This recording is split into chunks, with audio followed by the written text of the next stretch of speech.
Hi guys, magandang araw sa inyong lahat, sa mga ah, nagsusubaybay sa ating YouTube channel.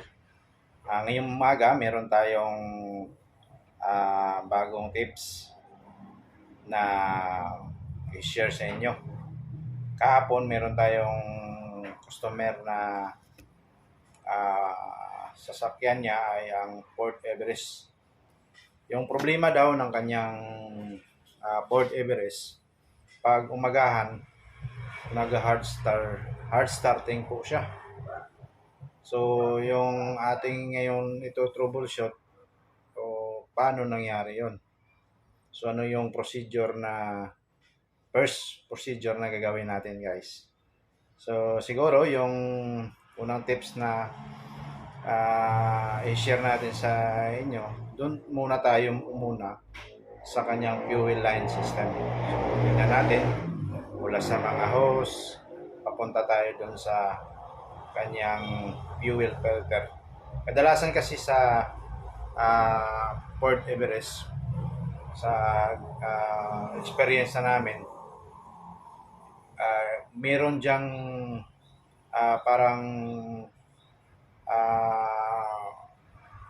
anong tawag doon?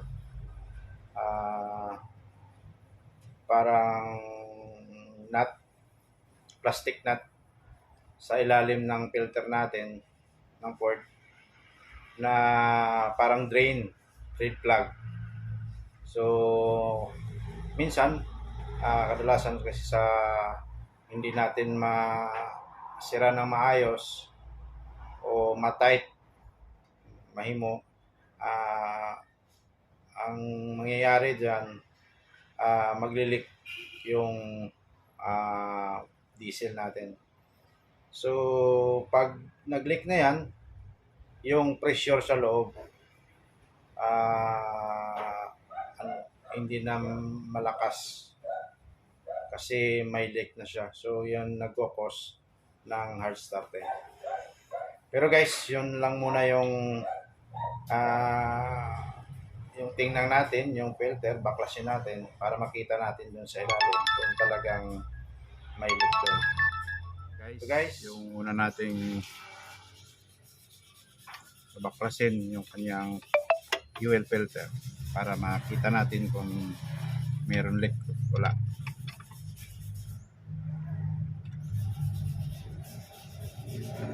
Gamitan natin ito guys ng Allen, kasi yung Allen bolt yung nilagay dito.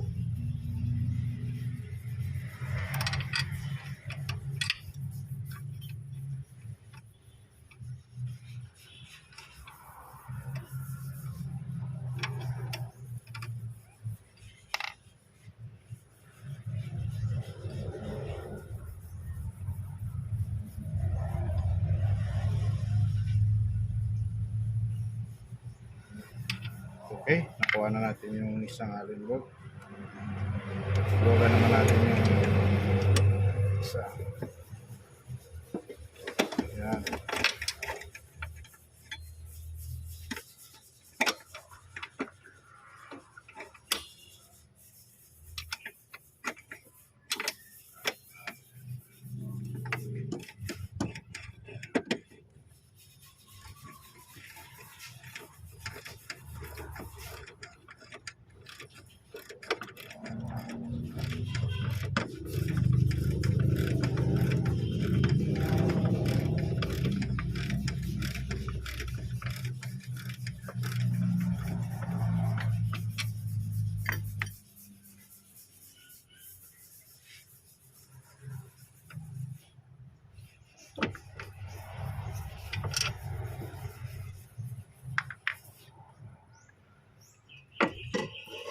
So, okay. Kita natin guys, no? Para wala naman siyang singaw.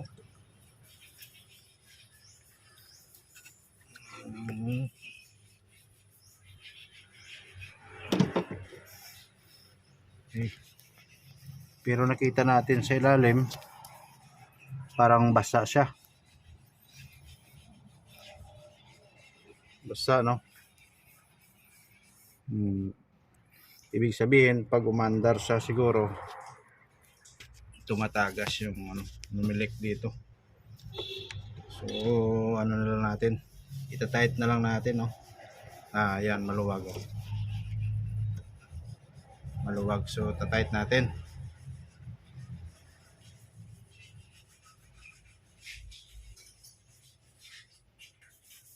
Hindi naman masyado ditong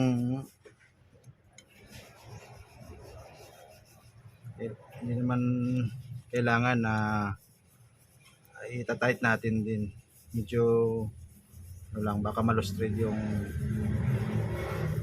niya, yung plastic nut niya.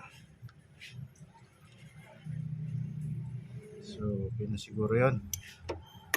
Okay guys, balik na natin.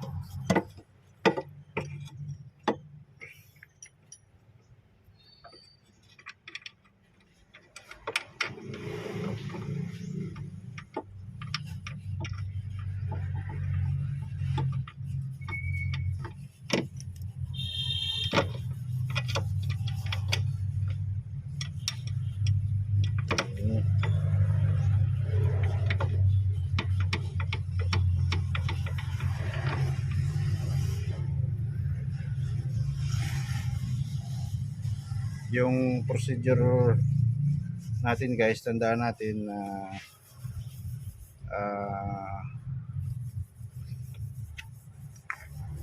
pag sandon yung una na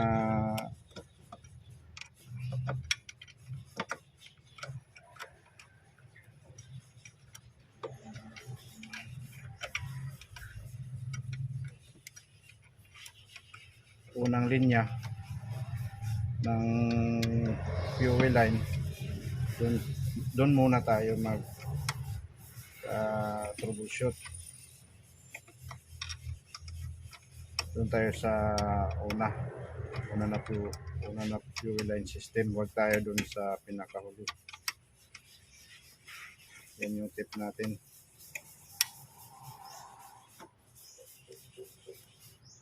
Para pag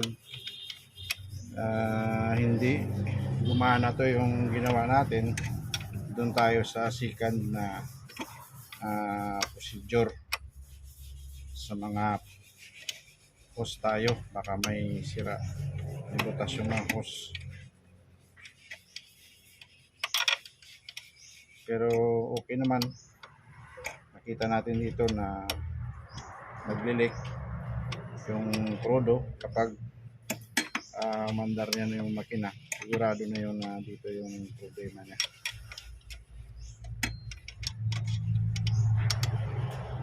So testingin natin mamaya pagtapos natin dito kung mag hard start pa siya o hindi.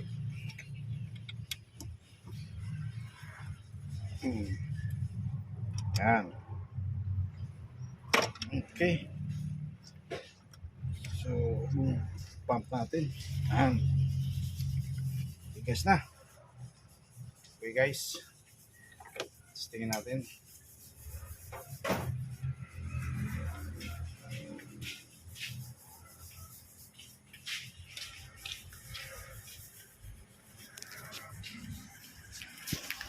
Okay, testingin natin guys kung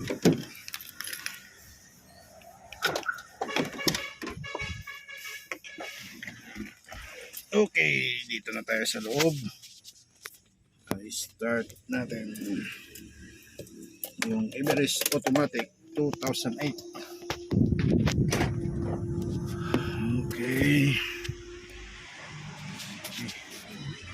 Start natin.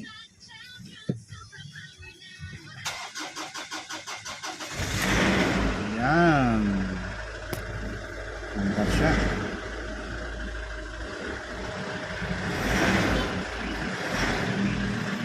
Ayan mga guys, oh. Narinig nyo. So, patayin muna natin ulit. Start natin.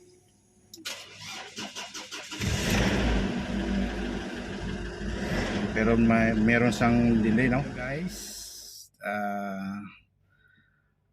testingin natin yung na-charge natin yung Ford. Try natin kung okay na yung baterya niya para na ma-diagnose natin ulit. Okay, start natin. Oh, yun. Okay na, hindi na siya hard starter, no? Mandar na. Tingnan natin sa labas.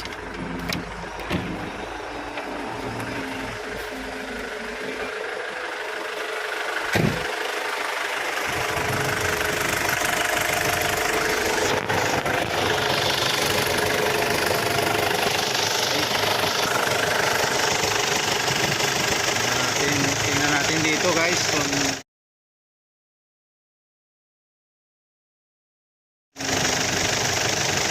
ito siya.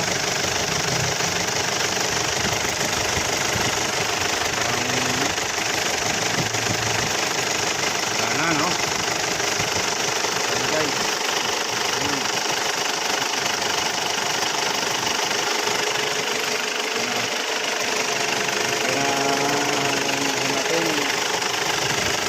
Starting. So, nasolve natin yung problema na dito lang sa filter may leak. So, nakikita na natin yung drain plug sa ilalim para hindi humingaw, para yung pressure dito buo